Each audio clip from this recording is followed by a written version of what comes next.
wish I were there with you. This is Harris Wofford in Washington, D.C. I couldn't get to New York, but it reminds me, your conference, that one of the early talks I gave as a teenager in Scarsdale High School was in Brearley School. And it was part of, in the midst of World War II, the launching of what we called student federalists. And in those days, to spread the idea, we had to save gasoline, so we rode around Westchester County to different high schools and in New York City.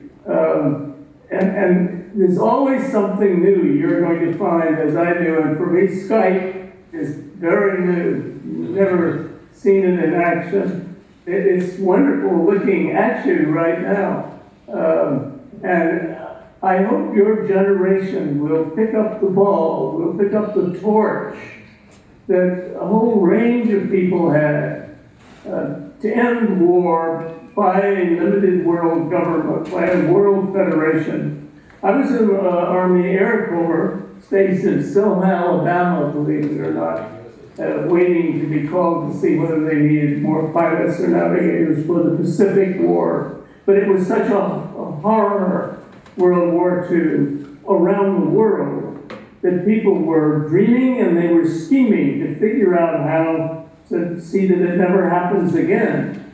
I got a leave to go to San Francisco, where the Charter of the United Nations was being voted and argued and achieved, and was disappointed in the fact that it wasn't as far away from the weak League of Nations, where utter sovereignty was maintained by all nations. But it was a driven fact that out of our experience, we thought, well, there must be a way to end war, to end nuclear weapons, to do what the founders did at the Constitutional Convention. So I'm hoping that your generation will see that the world today, whether it is the violence that I've been watching on the screen from Baltimore, to the violence we see in many countries, not at all in all countries, but enough violence to say to us, we must find ways to end as long as we have unlimited national sovereignty and no world law with the power to prevent nuclear weapons and to prevent war, we're going to be in danger of some madman starting a nuclear war. And what took the student movement that began on bicycles and went on to be a college movement was the atomic bomb. And the atomic bomb stirred almost every campus in the country, and some in hundreds, and I think Wellesley even got to over 1,000. Yale had 500 members of the Yale League for World Government, most of them veterans from the war. But John Kennedy, in his first part as a young congressman, joined in co-sponsoring with 90 other people a resolution in Congress to move toward a world federation with power to keep the peace. And then in his last months of creative work on civil rights and on peace, and two greatest speeches that he gave on civil rights, and speech followed one after the other in 2 days. At American University, he set forth the goal of a union of nations that keeps the peace.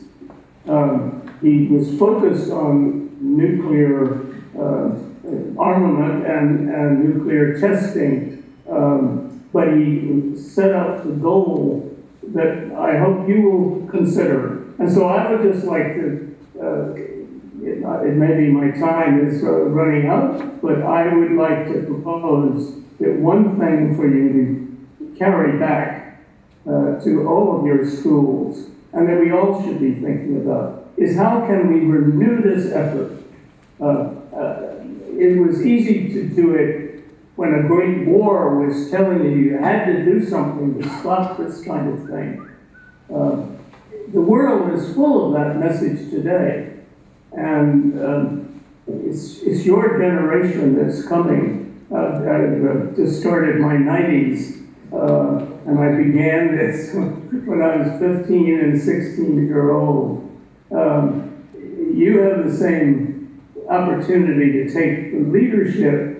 Tad Daley, is he in the house? Oh, Tad. Well, Tad and I, he wrote a stunning book, Apocalypse Never. Well done, well done. But an end to war. And we put it together in a piece that the Comic Scientists Federation printed last year. You already got a photocopy of that, Ted, and get it to our colleagues there. Because I propose that educating this generation in the history of what happened when we got close to where we needed to go. I came back from the San Francisco conference recognizing that with the veto and other limitations, it wasn't world law that had a power to end nuclear weapons, to take the great example. So you've got a new world to create. You never know when the door is going to open. The founders that moved from the Philadelphia Conference to strengthen the Confederation that had no power to unite the states in this country. You never know when the moment comes that people will raise the standard that the facts call for. The facts are calling you to get to work. And getting to work means learning about what's happened in the past and creating the future. Good luck. Thank you very much. We're very grateful. I remember the Wellesley League for World Government, or for World Federation. We were able to create more of a New England confederation of World Federalist chapters in the major colleges in New England. So that was the eventual outcome of the Wellesley League for World Federation. But thank you very much for your contribution then. Lucy, may I? Please. Harris, hi, Tad here. Thanks very much, Harris. I just want to say two things. One is that it is not only the case today that very few people seem to know anything about the substance of the big idea that someday we can abolish war through the establishment of something like a world republic, but hardly anyone seems to know any of this history. The history of the idea seems to have completely disappeared as well. That's why you and I co-authored that article together, and we're hoping to do a little bit more of that. And I just want you to know, we got a lot of copies in the room tonight of this book, with which I think you are familiar, called One Shining Moment, A Short History of the Student World Federalist Movement. So one of our big goals is just to let people know that both many great minds and political philosophers have talked about this big idea in generations past, and that I guess the meta message of this book is that there was an incredibly compelling, charismatic, infinitely persuasive teenage boy talking about this stuff way back in the 1940s. And Harris Wofford, you ain't a teenage boy anymore, but I think we'll all agree every bit as compelling and charismatic and persuasive. Yes? And that means this ain't going to be the last time I ask you to do this, Harris. We'll be doing it again sometime, I promise you. Thank you so much. Best wishes. See you soon, sir. I dipped into the future, far as human eye could see, saw the vision of the world and all the wonders that would be, till the war drum throbbed no longer, and the battle flags were all furled in the Parliament of Man, the Federation of the World. That is Alfred Lord Tennyson, arguably the greatest English poet of the 19th century, writing in 1842. Now, you may like or you may dislike the big idea that I and some of my colleagues are talking about this evening, but what is indisputable is that it's not my big idea. It's not Ware's. It's not Velikanova's. It's not Harris Wofford's. It has been said that the great minds of human history have been engaged in a many centuries long great conversation about the great ideas that have engaged the human race ever since we came out of the caves and into the light of possibility. Well, that statement that I opened with, by that great mind, Tennyson, is without question one of those great ideas.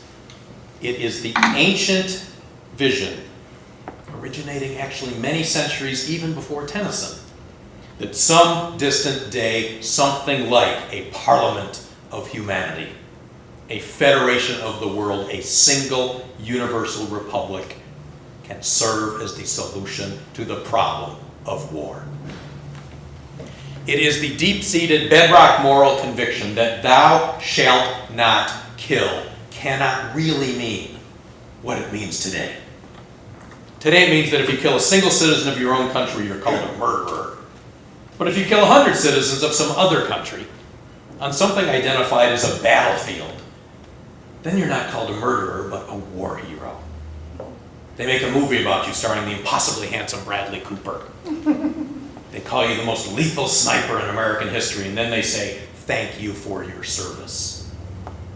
Well, when we live together as a single, unified human community, when someday all of us are citizens of something that we might someday call the United Federation of Nations, or perhaps instead the Federal Republic of the World, or perhaps instead simply the EU, not the European Union, but the Earth Union. In that world, thou shalt not kill truly will mean thou shalt not kill. And then people will say thank you, not because you put on the uniform of one tribe and train to kill the people wearing the uniform of another tribe. They will say thank you for your service, whatever it may be, to our only tribe, the tribe of one humanity, the tribe of one world. That, my fellow citizens, is the next step in the social evolution of the human species. And that is the vision that we, all of us in this room and all the organizations sponsoring this event tonight, are working to reignite in the hearts of women and men.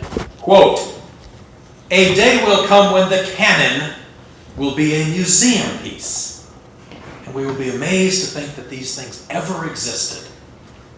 I belong to the party of civilization. There will come from it first a United States of Europe, and then a United States of the world. Anybody know who that is?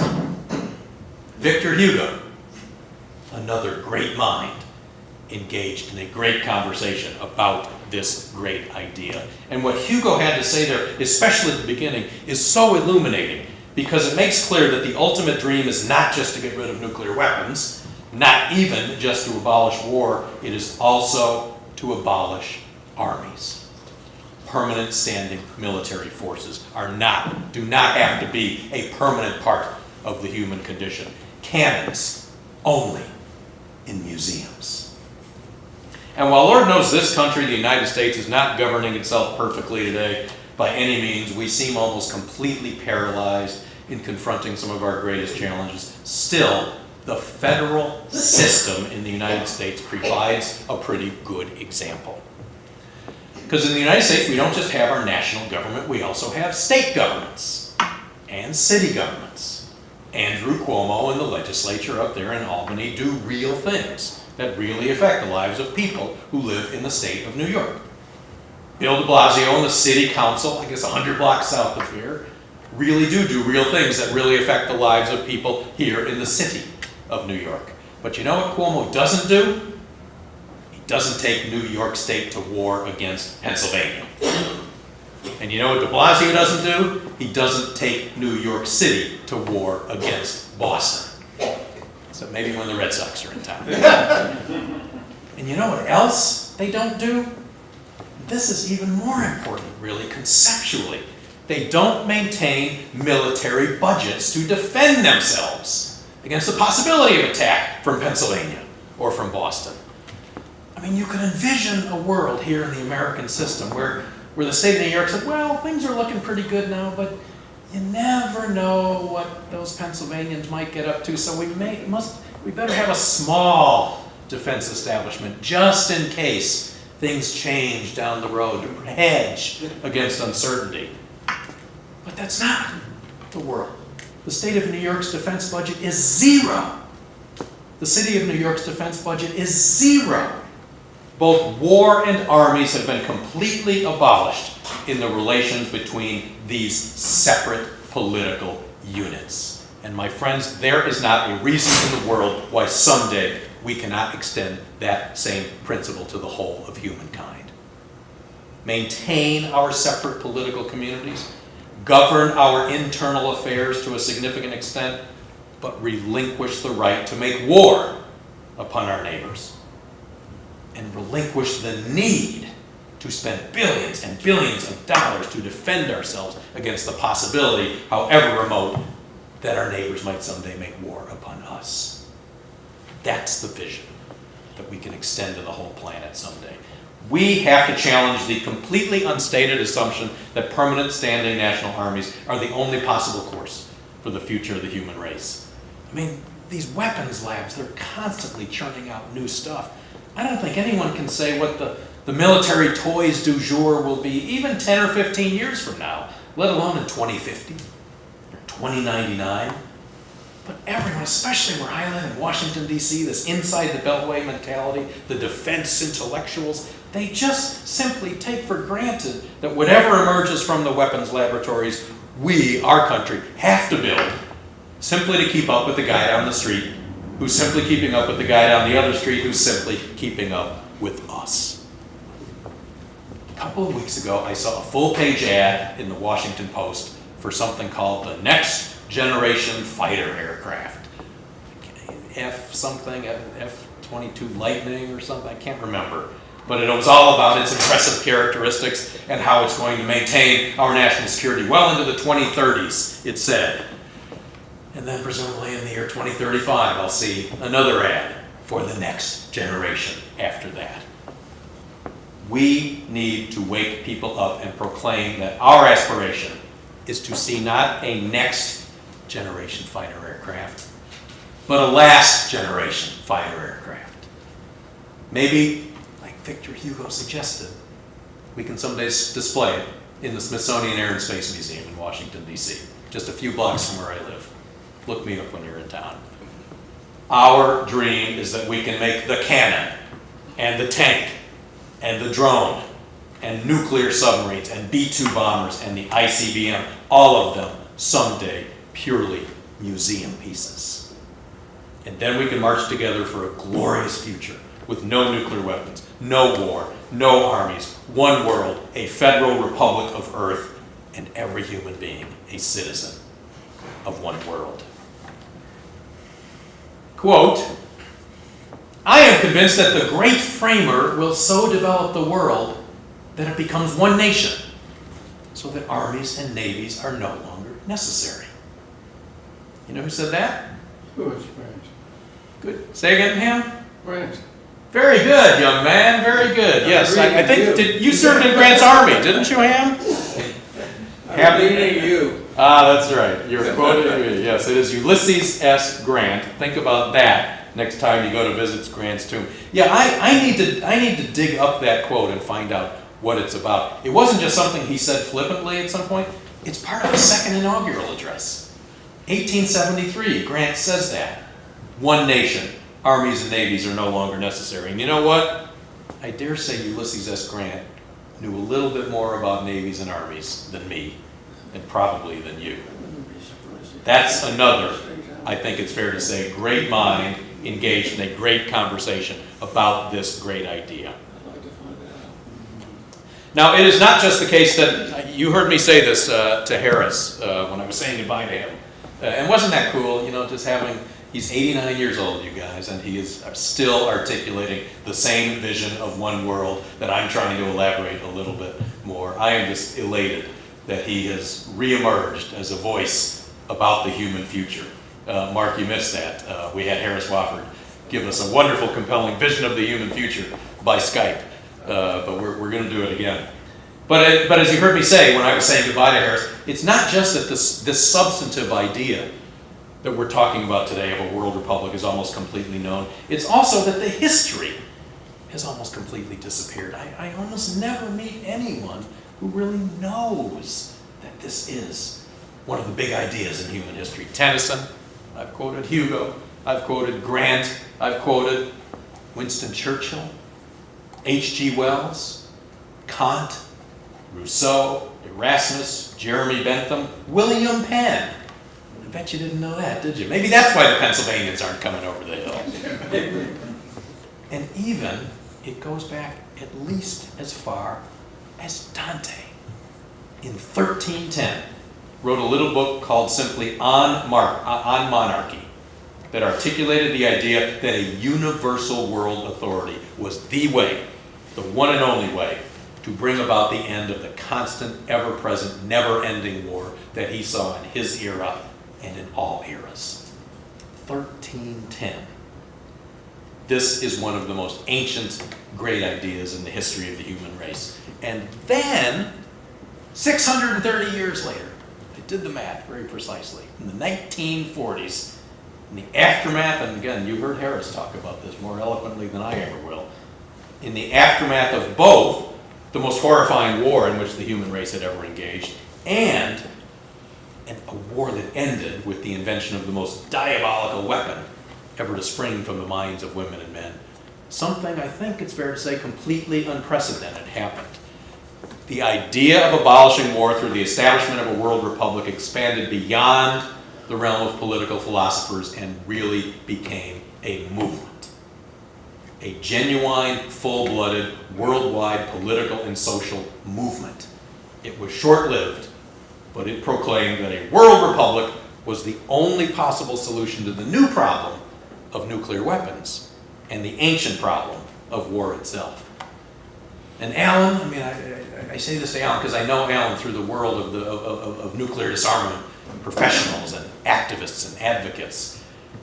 I find that even a lot of our colleagues don't really know this history, that at the dawn of the nuclear age, the movement for nuclear abolition and the movement for establishing supranational authority higher than the nation state were essentially one and the same. For the first maybe 5 or 6 years of the nuclear age, they were the same thing. It's vital to recognize this history. Not only were the nuclear abolitionist movement and the world government movement really much the same thing, but it was a big deal. It was every bit, in the late 1940s, for about a 5-7 year period, every bit as much a political force as the climate change movement today. I walked in that People's Climate March on the other side of Central Park 6 months ago.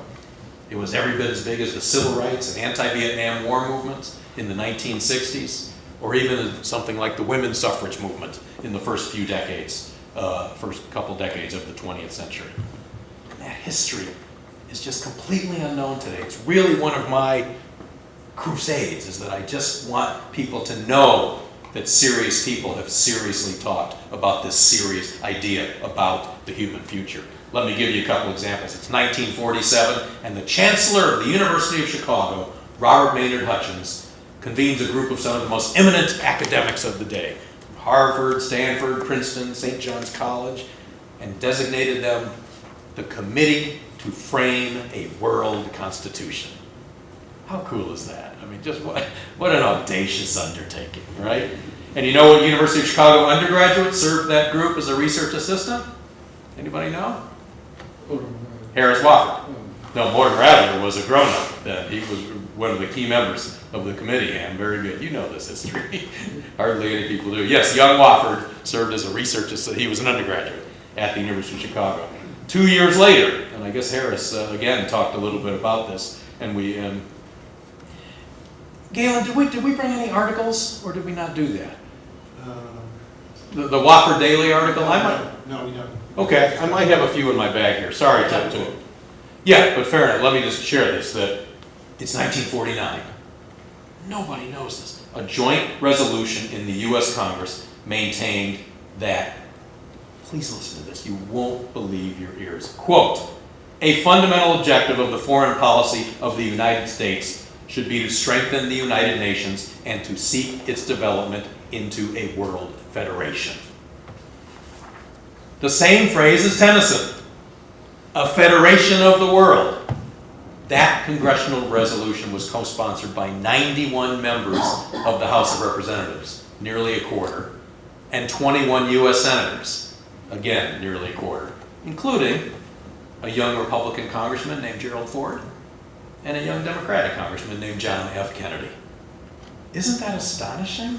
Members of Congress talked about this. And again, Wofford, and this is one of the main projects that Harris Wofford and I, who, as I've indicated, sort of developed this relationship with him.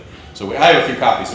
We wrote this article for a scholarly journal, and it appeared in the Quarterly Journal of the Federation of American Scientists, and it's really focusing on that on the idea of world federation as a topic in the U.S. Congress. And then there was this group named the United World Federalists.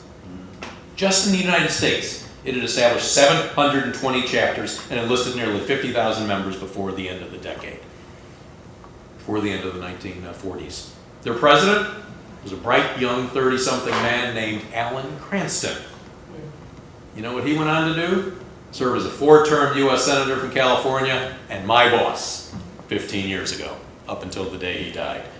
One of my leading mentors of my life. He's a big part of the reason why I am here today.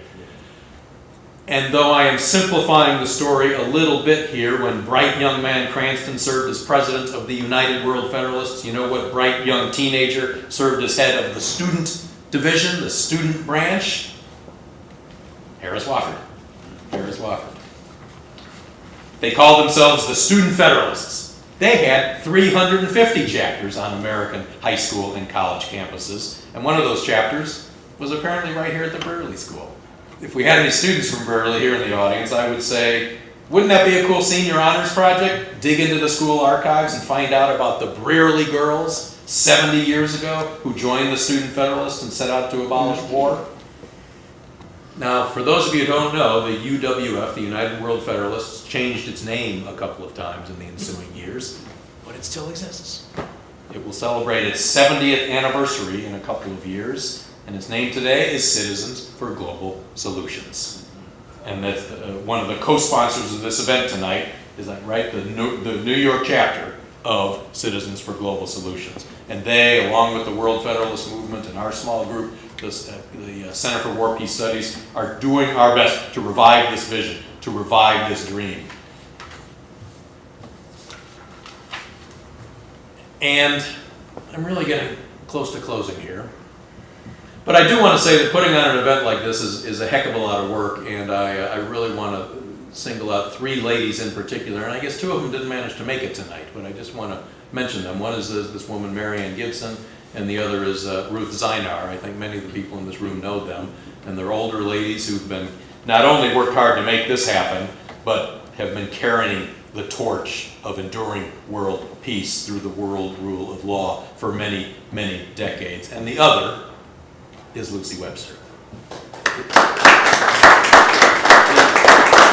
Lucy, you have carried this torch, and I guess of the people in this room, I really would mention you as well, have, who've been at this for a long time. It takes real courage. Look, I read the newspaper. I read Foreign Affairs magazine. I know that the stuff that I'm talking about tonight is not part of the contemporary public policy debate. And it takes real courage to carry that torch and to adhere to that vision when not many people even talk about it or take it seriously as a real world possibility. And this is the last point I want to make about this history. Lucy went to high school in the 1940s at a place called the Princeton Country Day School. one of those elite places that could give Brearley here a good run for its money. And Lucy was one of those young and zealous student Federalists, and from time to time she would go to meetings at the home of a guy who was just a member of the local adult Princeton, New Jersey chapter of the United World Federalists, whose name was Albert Einstein. How cool is that, Rema? That girl, when she was just a little bit younger than you, sat in Einstein's living room and talked with him about exactly the vision that I am talking with you all about tonight. And I really want to invite people to get involved with these organizations and participate in the work of these organizations and help us get this beautiful big idea back onto the contemporary radar screen, because when you do, you'll be in the company of Albert Einstein. Quote, "Civilization is a process in the service of Eros, whose purpose is to combine single individuals, then families, then races, then peoples and nations into one great unity, the unity of humankind." You know that one, Ham? Even you don't know that one. You know who it is? It's Sigmund Freud. Sigmund Freud. Yeah. Ain't that something? Again, a great mind engaged in a great conversation about a great idea. And in fact, Freud engaged in an extensive correspondence about these matters with Albert Einstein. After I shut up, you can Google Einstein-Freud correspondence, and you'll see some real amazing interaction, again, between two great minds. My friends, my fellow world citizens, my fellow earthlings,